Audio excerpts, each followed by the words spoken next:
Hello বন্ধুরা, শুভ সকাল। তোমরা কেমন আছো? আশা করি ভালো আছো। আমি ভালো আছি। তো বন্ধুরা দেখো, আমি রেডি সেজি হয়ে কোথায় যাচ্ছি বলো তো?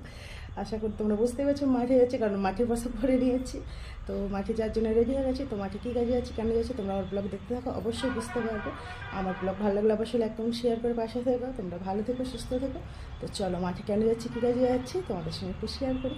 তো যেহেতু আমরা গ্রামে বাস করি, একটু একটু মাঠে তো যেতেই হয়। তো চলো যাওয়া যাক মাঠে এখন। তো দেখো বন্ধুরা, এইটা আমার মাঠে যাওয়ার রাস্তা। তো আমি মাঠে যাচ্ছি। এই দিকটা আমাদের ধান রয়েছে, আর ওই দিকটা একজনাদের সরষা ছিল, তো সরষা তুলে নিয়েছে।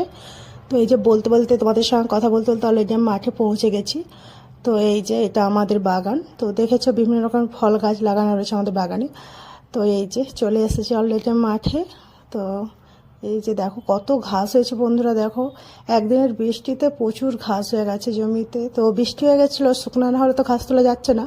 তো এই যে গামলাটা দেখছো, ওটা বসেই আমি ঘাস তুলবো, কারণ আমি এমনি ঘাস তুলতে পারি না। এমনি বসে আমি ঘাস তুলতে পারি না। তো এই যে দেখো বন্ধুরা কত ঘাস হয়েছে।